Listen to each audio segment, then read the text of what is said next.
जय श्री हरि। नमस्कार भक्तों, आपका अपने सुनीता भक्ति चैनल में स्वागत है। भगवान श्री विष्णु की कृपा आप और आपके समस्त परिवार पर बनी रहे। दोस्तों, आज है 17 सितंबर 2025 और दिन है बुधवार। तो आज आश्विन मास के कृष्ण पक्ष की इंदिरा एकादशी है। तो आप सभी भक्तों को इंदिरा एकादशी की हार्दिक शुभकामनाएं। भक्तों, आज आप इस वीडियो में जानेंगे इंदिरा एकादशी की व्रत कथा। तो आइए सुनते हैं इंदिरा एकादशी व्रत कथा। जब एक बार युधिष्ठिर ने भगवान मधुसूदन से पूछा कि हे भगवान, कृपा करके आप मुझे आश्विन मास के कृष्ण पक्ष की कौन सी एकादशी होती है, तो इस पर भगवान श्री कृष्ण बोले कि हे युधिष्ठिर, आश्विन मास के कृष्ण पक्ष में इंदिरा नाम की एकादशी होती है। उसके व्रत के प्रभाव से व्यक्ति के बड़े से बड़े पापों का नाश हो जाता है और नीच योनि में जो पड़े हुए पितर हैं, यह एकादशी उनको सद्गति देने वाली होती है। तो हे राजन, अब ध्यानपूर्वक इसकी कथा सुनो। इसके सुनने मात्र से ही वाजपेयी यज्ञ के फल की प्राप्ति होती है। प्राचीन काल में सतयुग के समय में महेशमती नाम की नगरी में इंद्रसेन नाम का एक राजा राज्य करता था। वह राजा अत्यंत प्रतापी था तथा पुत्र पुत्र धन संपदा से संपन्न था। उस राजा को कोई कमी न थी। वह भगवान विष्णु का परम भक्त भी था। एक दिन जब राजा अपनी सभा में बैठा हुआ था तो आकाश से मार्ग से महर्षि नारद उतर कर उसकी सभा में आए। राजा उन्हें देखकर हाथ जोड़कर खड़े हो गए और विधि पूर्वक आसन दिया। तो सुख पूर्वक बैठने के बाद जब मुनि ने राजा से पूछा, हे राजन, आपके राज्य में सब कुशल पूर्वक तो है, तुम्हारा मन विष्णु भक्ति में तो लगा रहता है। तो नारद मुनि की ऐसी बातें सुनकर इंद्रसेन राजा ने कहा कि हे महर्षि, आपकी कृपा से मेरे राज्य में सब सकुशल पूर्वक है।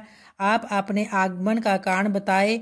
तो इस पर महर्षि कहने लगे, हे राजन सुनो, मैं एक समय ब्रह्मलोक से यमलोक को गया। वहाँ श्रद्धा पूर्वक यमराज से पूजित होकर मैंने सत्यवान शीलवान धर्मराज की प्रशंसा की। उसी धर्मराज की सभा में तुम्हारे पिता को एकादशी का व्रत भंग होने के कारण देखा। फिर उन्होंने संदेशा दिया, सो मैं आपको कहता हूँ। उन्होंने कहा कि पूर्व जन्म में कोई विघ्न हो जाने के कारण मैं यमराज के निकट रह रहा हूँ। सो हे पुत्र, यदि तुम आश्विन मास के कृष्ण पक्ष की इंदिरा एकादशी का व्रत मेरे निमित्त करो तो मुझे स्वर्ग की प्राप्ति हो सकती है। तो इतना सुनकर राजा कहने लगे, हे महर्षि, इस व्रत की विधि कृपा करके मुझे बतलाइए। तो इस पर महर्षि कहने लगे, आश्विन मास के कृष्ण पक्ष की 10वीं तिथि के दिन स्नान आदि से निवृत्त होकर पुण्य दोपहर को नदी में जाकर स्नान करे। फिर श्रद्धा पूर्वक पितरों का श्राद्ध करे और एक बार भोजन करे। फिर प्रातः काल होने पर एकादशी के दिन दातुन आदि करके स्नान करे। फिर व्रत के नियमों का पालन करे कि मैं आज निराहार रहकर पूरे विधि विधान से इंदिरा एकादशी का व्रत करूंगा। हे पुंडरीकाक्ष, मैं आपकी शरण में हूँ, मेरी रक्षा करे। इस प्रकार शालिग्राम की मूर्ति के सामने विधि पूर्वक श्राद्ध करके ब्राह्मणों का सत्कार करके भोजन कराकर उन्हें दक्षिणा दे। फिर पितरों को दिए हुए अन्य पिंड को सूंघ कर विद्वान पुरुष उन्हें गाय को खिला दे।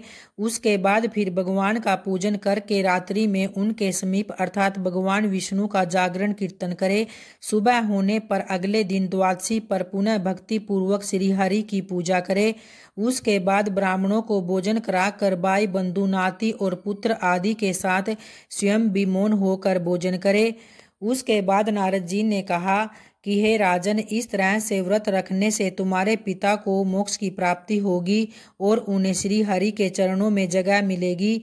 राजा इंद्रसेन ने नारद जी के बताए अनुसार इंदिरा एकादशी का व्रत वैसे ही किया, जिसके पुण्य से उसके पिता को मोक्ष की प्राप्ति हुई और वे वैकुंठ को चले गए।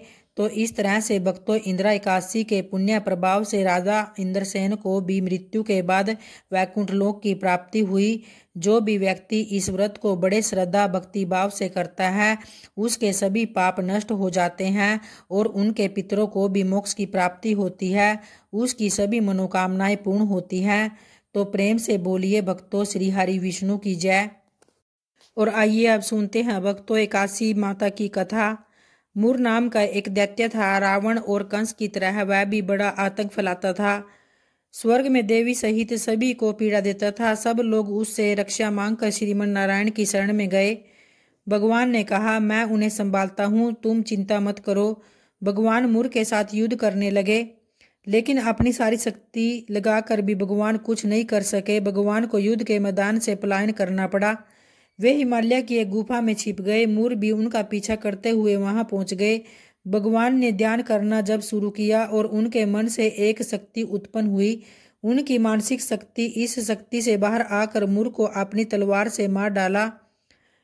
संस्कृत में एकादशी का अर्थ है 11, चूंकि यह देवी उनके मन भगवान की 11वीं इंद्रिय से निकली थी, इसलिए भगवान ने उन्हें एकादशी के नाम से पुकारा। एकादशी माता की उत्पत्ति का दिन उनके नाम से ही जाने लगा।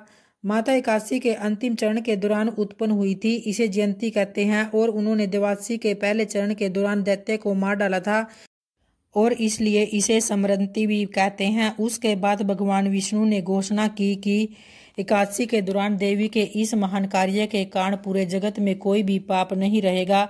लेकिन पाप तो पहले से ही था। जब उसने यह सुना, पाप पुरुष आश्रय की तलाश में इधर उधर भागने लगा, तो एकादशी के दौरान वह कहाँ रहेगा।